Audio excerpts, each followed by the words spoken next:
yang mengganggu waktunya. Izinkan saya ingin mewawancara mengenai murid yang ada di sini ya, sekolah SMP Islam Tambora ya. Baik.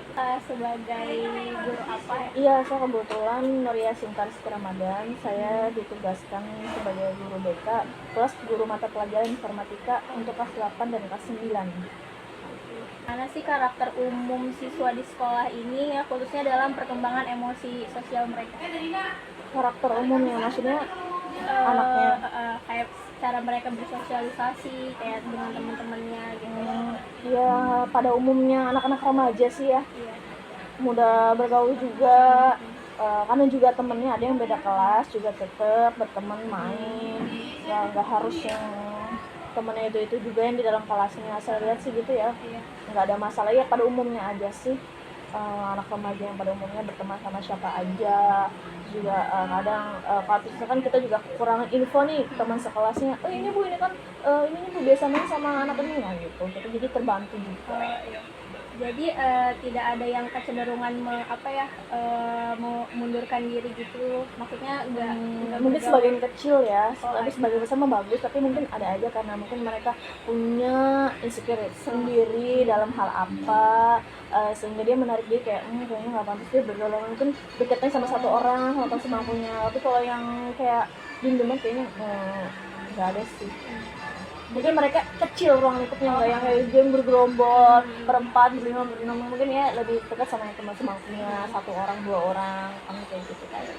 Berarti nggak ada yang satu anak menonjol mengurung diri gitu ya? Enggak sih, nggak sampai itu kayaknya udah parah banget ya. Enggak sih, alhamdulillah enggak sih.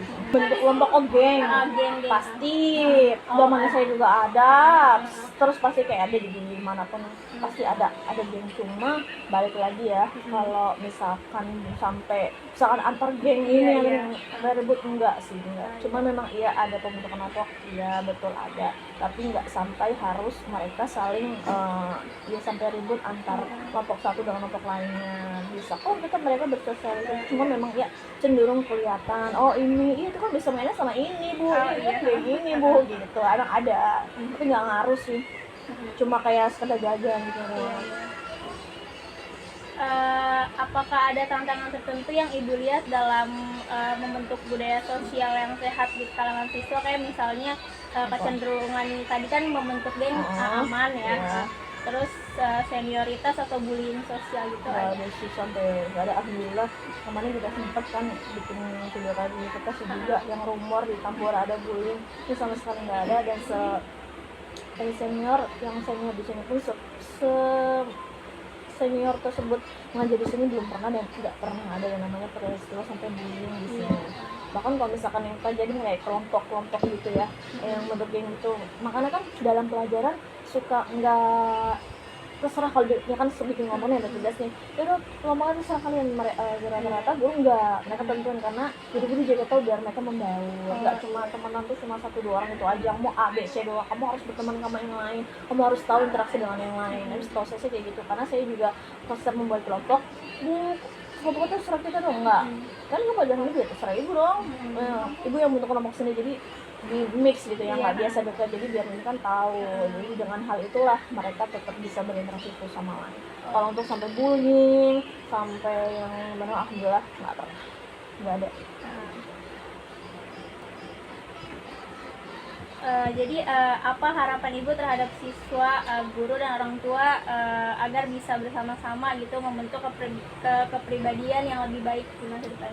Ya pasti ya, namanya anak itu kan masih sekolah. Sebenarnya orang tua dan sekolah itu harus saling bekerja sama satu sama lain. Kita di sekolah mensupport dari sekolah yang hanya beberapa jam, tapi kan waktunya anak lebih banyak itu di rumah bersama kedua orang tuanya. Bahkan secara psikologi lingkaran pertama terdalam ini anak, lingkaran sekolah itu adalah yang pertama dari orang tua, keluarga. Jadi bagaimana karakter anak tersebut, bagaimana di lingkungan keluarga itu dibentuk.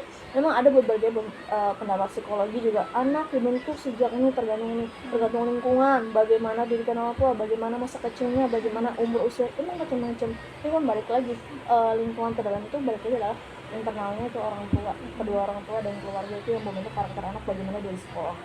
Jadi ya butuh kerjasamanya aja sih, dan paling banyak kan kerjasamanya dari orang tua. Makanya dan penting banget di setiap sekolah itu bantu parenting, sosialisasi ya minimal 6 bulan sekali lah gitu, setahun 2 kali atau per 3 bulan sekali adalah gitu pertemuan orang tua dengan sekolah.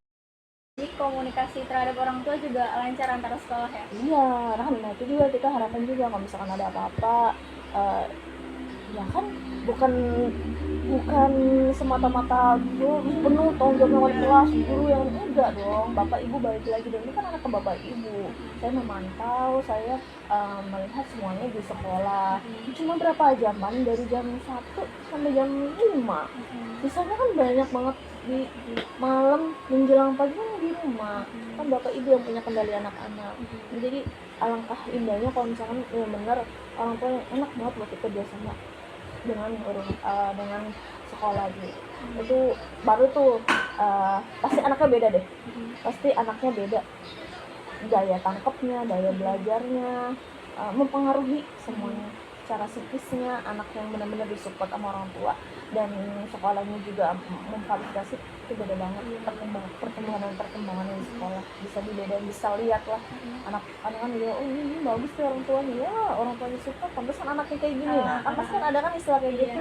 Iya gitu, aduh memang penting banget. Jadi mana saya sesibuk-sibuknya apapun memang iya ya mereka kerja cari buat biaya sekolah, betul, tapi kan balik lagi tugas utamanya dalam Islam juga kan ya orang tua lah yang mendidik anak, sebaik-baiknya mendidik adalah orang tua. Sekolah pertama kan keluarga, gitu aja sih.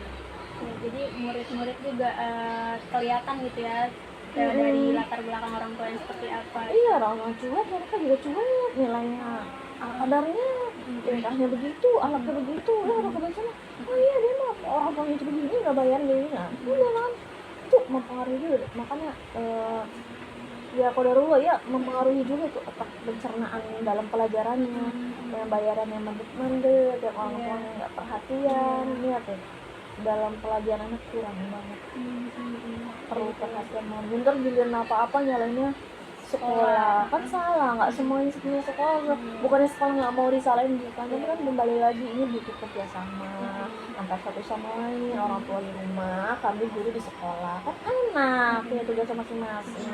Bapak ibu menitipkan anaknya kepada kami di sekolah, berarti kan ketika di sekolah tanggung jawabnya kami, terserah kami, nih anak mau mana aja, kalau di rumah ya silakan dididik lagi tuh maksudnya setiap sekolah pasti sama dengan besarnya. Baik, Ibu terima kasih, sekian saja ya wawancaranya.